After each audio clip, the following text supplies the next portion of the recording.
Thank you for joining us onto this segment as we're going to be talking about leadership and politics. And in the building, I'm joined by Professor Kivutha Kibwana, who's going to help us delve into this because he's been on the political end and also on the leadership end, which is very important. And leading with integrity is something that is really vital onto this country, onto this nation, and onto us as a people. I'm going to be a host. My name is Rafael Mutuku. So Prof, would you tell me about who is Professor Kivutha Kibwana? I think first and foremost, I'm a professor of law at Leicester University. I went to school from 1960, standard 1.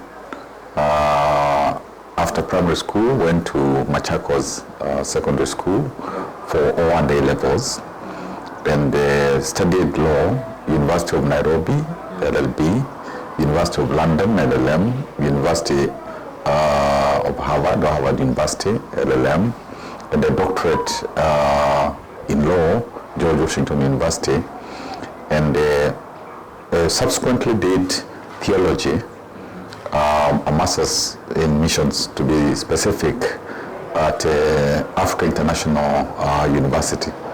I have taught law at the University of Nairobi for 25 years, starting teaching when I was 23 as a lecturer, and I left 2002 to get into politics as a member of parliament. Then Assistant Minister, Office of the President, Assistant Minister, Office of the Vice President, then Minister in two ministries, Environment and Natural Resources, one ministry, and Lands, another ministry. Subsequently, I acted as an advisor to President Mwai Kibaki for 5 years in the dockets of constitutional affairs, parliamentary and youth affairs, and left to become governor of Makueni County for 10 years, from 2013 to 2022. Married for a long time with 4 grown-up children and 7 grandchildren. In your own opinion, what does leading with integrity look like to you? Leading with integrity is absolutely vital. In actual fact, it is the missing link, particularly in the African continent. This is leading when one emphasizes values, one emphasizes character, one, like is said in the Bible, leads as a servant leader. You remember there is the story of Zebedee's mother in Matthew's, where the mother wanted her children to be privileged and to, sit with Jesus on the left and on the right. And of course, this mother, loving as she was, did not know what she was asking for. But when also the other disciples heard of this story, all of them were very angry at Zebedee's sons, because they're like trying to go ahead of everybody. But Jesus was able to say that if you really want to lead, to be great, you must be a servant. Actually, you must even be a slave to those that you lead. So, for me, leading with integrity is what is the foundational thing that is missing, not just in the political space, but in many spaces, even faith space, civil society. So it is a content that is absolutely necessary wherever one leads, whether you're leading in a student union, in the church, a youth organization, wherever. And if that content of leadership is enhanced on the continent, we will begin to move on. What core values have guided you into your political career? First of all, the question of values is something that you probably begin to experience from family level, like the value of hard work, the value of honesty, the value of being truthful, the value of hospitality, of really being mindful of the other. And I remember as a young person, we used to sit before an uncle, your mother, an older person who would tell us stories. Stories about, there is this hyena which was greedy, there was the hare which was very clever, and through those animal stories, you would learn that there are things you do and there are things you don't do. And of course, as one grew and you experienced school, there again the value of hard work was reinforced. Where I went to school in secondary school in Machakos, the value of not lying, the value of making sure that you can't do the wrong thing, like you can't pinch another student's property and so on. In the 90s, as we look for constitutional reform, as we look for a return to multi-party democracy, then there's the value of courage, because you're facing hard situations, and you have to be courageous. You have to learn to make the correct decisions, which is prudence. You have to learn about humility, because the things that you're doing are not personal. You're doing them for the benefit of others, and you need to, and to try, if possible, as I did work in Makueni, to magnanimity, to do things that are of significant value. So I am saying that it's very critical to intentionally prioritize on what are your values. What values do you stand for? What do people know of you? And unfortunately, particularly in recent times in our educational system, we don't prioritize teaching, values. And even in the Christian faith, teaching values, teaching the Bible. For example, Muslims teach the Quran to children, madras. So that's something that must be emphasized. And I think that the educational system has a bit of a lapse. We tend to be a bit mechanical, although there's the CBC.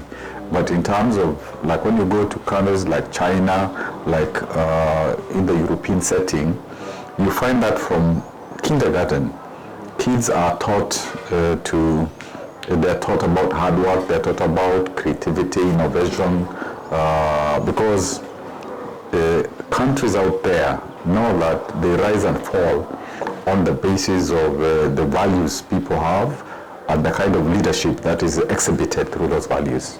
And being in a political space and also leading as the governor of Makueni County, can you tell us instances and experience of where your integrity was tested and how you were able to stand firm in your integrity? First of all, it was knowing that I am serving people, and as a result, with whoever we work together, we must be faithful to that calling. We must serve. And knowing that even when resources are under your disposal, they are not yours. You're just a steward. And the first time, and it's not just in as a governor, but I remember in civil society when we were advocating for the return to multipartism in the 90s, when we were advocating for a new constitution. I remember the ruling class then saying, what's your problem? Why don't you come and work with us? Why are you asking for these things? Why are you asking for all these changes? We have enough changes, as it were, and therefore just come and even we shall give you some money.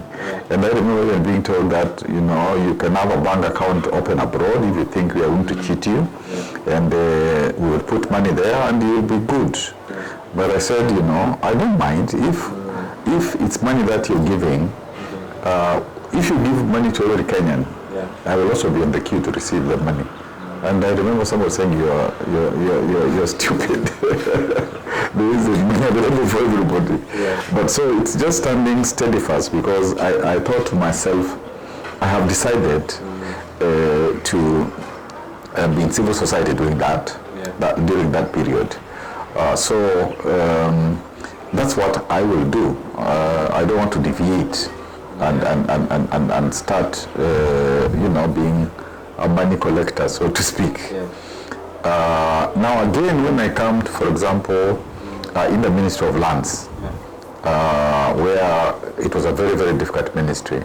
There were times you would be woken up at night and you'd be told that the ministry has been taken to River Road. They are doing titles and they have taken stamps of the ministry to make, So you have to dash there. But again, you say to yourself, even if I'm in a ministry where I can easily ask a title deed to be done for me, I will not do that. I don't want to do that, so that if ever one has some land, you buy the land, or you inherit some from your parents, but not to take private property. But more critically, when I became governor in the first term, the members of County Assembly actually came to me and they said, this money which has come to the county from Nairobi,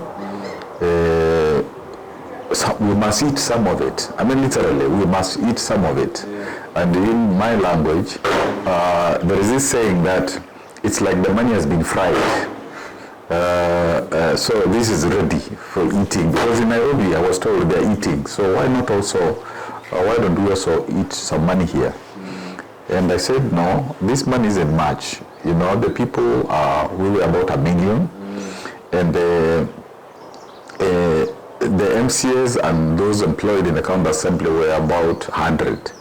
But they wanted 1 billion from the first budget, and then 3.3 billion would be left for 1 million people. And I told them that this can't work.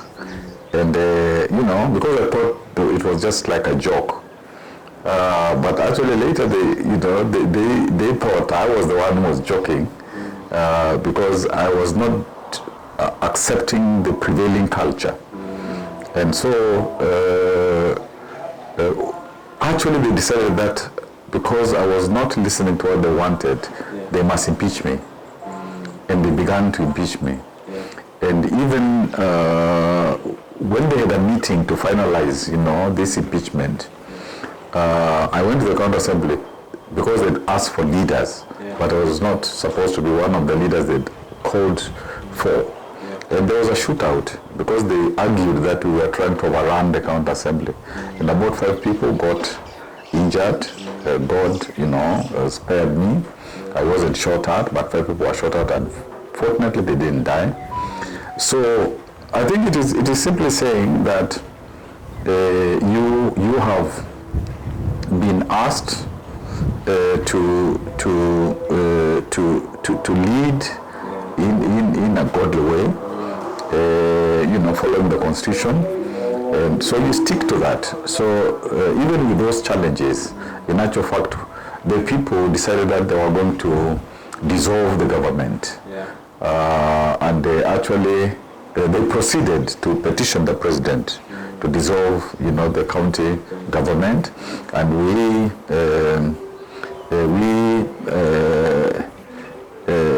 eventually the president, after getting a verdict of dissolve from a commission he had appointed, said, if I do this, the revolution will suffer, because in the other 46 counties, maybe many people will begin to come. But in the next elections, 2017, of the initial 30 MCAs, only one was re-elected. So I think it was just a question of and of course I'd even gone to theology school before becoming governor, because I wanted to work in the county, do politics as ministry. So I think also that helped me, and we did some things. For example, we decided to run procurement in the county, open procurement, so that every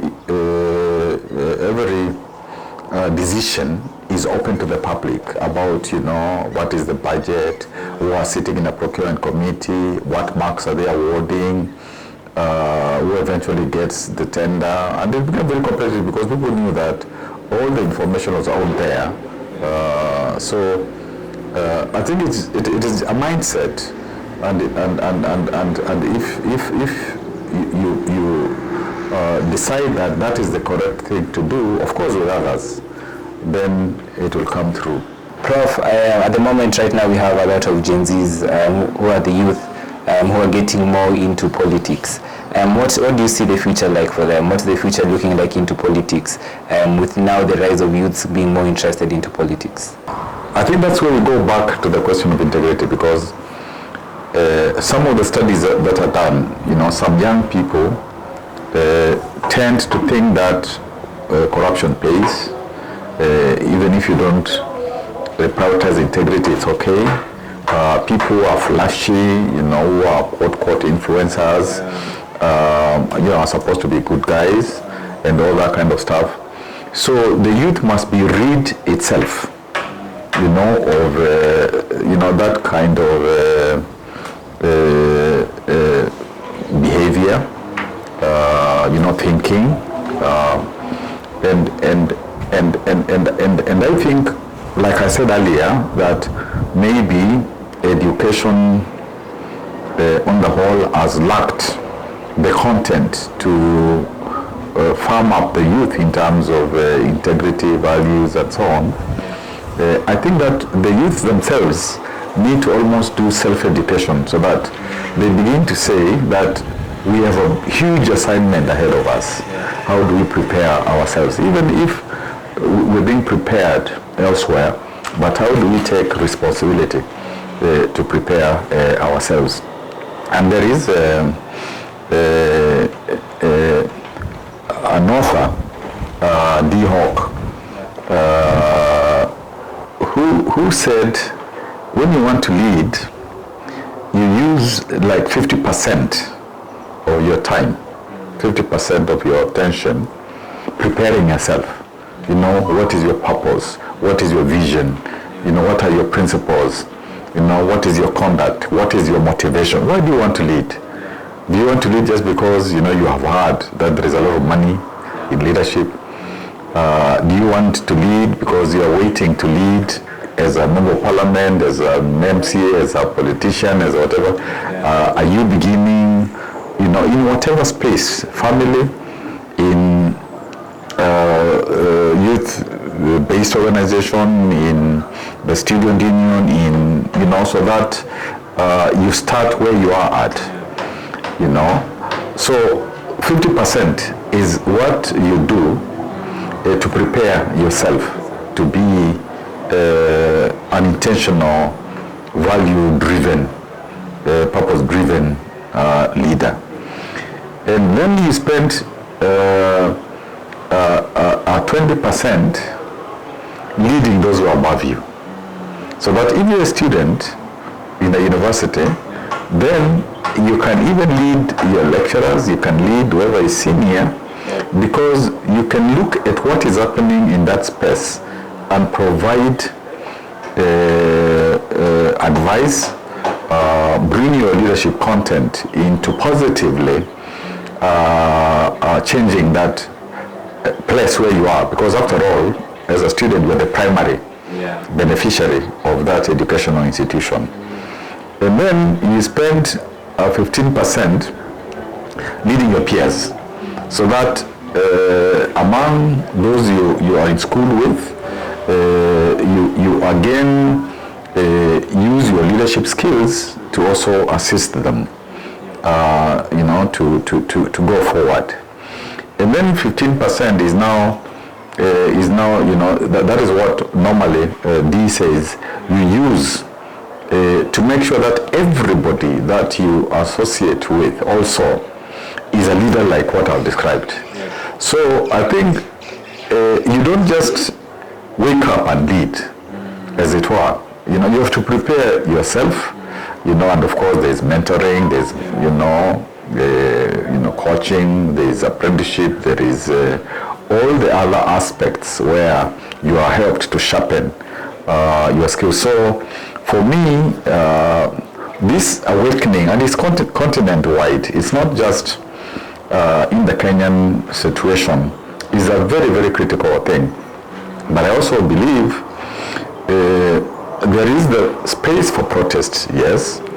There is space for dialogue, for negotiation. And I think there has to be a balance so that the youth ask themselves, since there are difficult questions to be solved, you know, there's a question of unemployment, there's a question of what kind of education, there's the youth, just like the rest of the country, have very many problems which must be confronted and solved. So how does one prepare to be able to address those questions so that one doesn't say, I can only do this through protest? You know, that is one way, but if there is also negotiation and if it is working, then that's also something to pursue. So I think it is that balance and the youth having a set of skills to be able, for example, if you take Kenya, in the Constitution, Article 55, it says, you know, what youth should have, including affirmative action. If you go to the National Youth Policy, if you go to the East African level, East African community, there's a youth policy, there's African Youth Charter, you know, there is a UN, you know, youth, policy and so on. So if youth was to say, you know, these things are available, you know, you have promised them from the national level, from the even county level or subnational government, you have promised them the national level, in the constitution, in policy, in law. Why don't you deliver them? You know, because now those who are the political elite people in government are going to find it harder to deny. Of course, I'm not saying that they won't say, no, we are doing very well. But I think, I'm thinking that the ability of this emerging leadership, which will take Africa where Africa must go, you know, to make sure that Agenda 2063 is given life, is actualized. That leadership must be very sophisticated, but I joy in seeing young people saying, we are here, we have arrived, we are going to be part of changing our countries and our continent, and you know, nobody is going to stop us. And again, to of course call upon God continuously to help this youth in that journey. Prof, what are some of your views on the current devolution model that we have in this country? And do you see it, embracing more integrity and accountability to its people? You know, in Africa, this evolution is quite slow because a lot of the leaders need nudging. They need just being pushed because they seem to like to keep their country stagnant. And even when there are good laws and good constitution, and I'm not kind of contradicting myself, but I think there has to be eternal vigilance. You know, citizens, youth being at the front, all citizens for that matter, they must exercise oversight over their government. It is not enough to say that Parliament will do that, maybe the disputes will go to the judiciary. There must be active citizenship and therefore active youth engagement so that the leadership realizes that they can't be too slow, because evolution where people are committed to it is a good thing, but because in the process of developing, then new things come and there's creativity and so on and so forth. But unfortunately on the continent, when the citizens are quiet, the leadership does not progress things. I think I still emphasize that oversight role. Like in our country, in Kenya, Article 1 says the citizens are sovereign, and there is a social contract therefore between them and those who lead, whether it is in legislature, executive, judiciary, all that place. So the people must say, we are watching you, and you must do right, and you must, when we elect you and we give you a mandate, we delegate power to you, you must do what we are telling you. And therefore, through public participation, the laws, the policies, the programs should be developed so that you actually do what the people want. You don't just do what you want as a leader. There's been a lot of talks about electoral reforms in the country, and what are some of the changes that you like to be seen into this country on electoral reforms and the right for people to vote? It's unfortunate that in our country up to now there is no electoral body in place, and the elections are 2027 August, and if you delay the elections, then you will have a constitutional crisis. So it is very unfortunate that steps have not been taken to put in place, and there are now some cases in court. I think they got resolved, but this has delayed. As a consequence, even the renewing of constituencies or naming them boundaries and so on has not happened, and it was supposed to happen in March. So that is a major problem. There are all these young people waiting to register IDs, then to register to vote, so that they get the voting card. And there are, like last elections in Kenya, about 8 million people who had a voter's card didn't vote. Yeah. Others had about 3 to 4 were not registered when they were 18. Others didn't even have an ID and they were 18. And now, of course, the Gen Zs who were born 2009, by 2027 they will be 18 plus. So you're talking about many people who must be given an ID and who must also be registered to vote. And of course the youth has to be willing, because strictly speaking it's illegal not to have an ID. But if you don't have a voter's card, it's not illegal.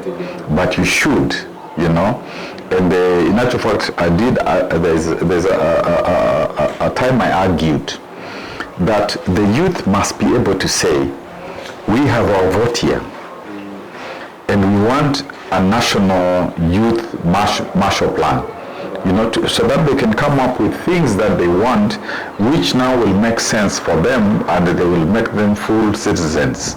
And therefore to say, with this vote of mine, I am only going to, this now it will be like 14 to 15 million youth, to say that I will make a social contract with whoever will deliver what I consider to be our national youth Marshall Plan, because that kind of voting power should not be wasted, and the youth therefore must be involved in that democracy, even asking for to go into positions and electoral positions. But there is one aspect which has never been changed much: the political parties in Kenya. They are owned by people. When you knock to get in, you're only admitted if you do what you're told, including bad things,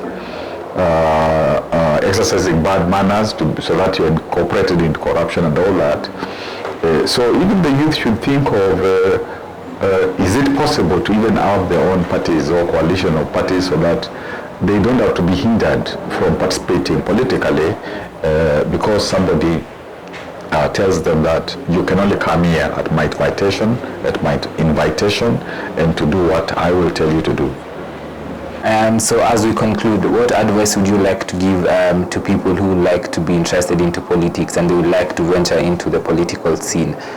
What advice would you give to them, and also to those who are shying away into the politics and they're saying politics is dirty and I think I can play along on the other business sector? What would you say to them, to those going to the private sector and also to the public sector of public service? Politics is made dirty by dirty people getting it. And of course they also like that saying that politics is dirty so that they can keep away good people from politics, and yet they know that it is something they are saying so that they can keep away the good people and they can continue making the politics dirty. So I would tell young people, if we have to change, and we must change our country, our continent, then they have to get into the politics, but with the intention of just serving, so that you're not going there to get rich. You're not going there so that you are very powerful and people say you are powerful, and every time you come in they stand and they are afraid and you take unfair advantage and so on, because that's how. And it's not just in the political space, it's in every institution where young people, so that if you're a student leader, later people will say, there used to be this student leader. These are the things that he did to be part of making our university, our high school or whatever prosperous.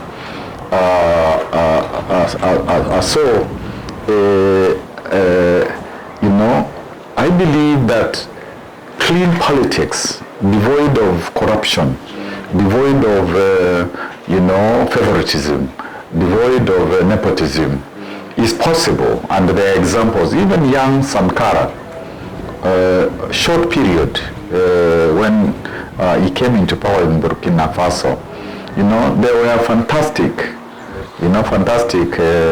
changes, and therefore the young people must debunk those myths of politics is dirty, or you are the leaders of tomorrow, of you should wait to be told by your seniors, now it is time for you to do this, or if you get into politics you must do what they do.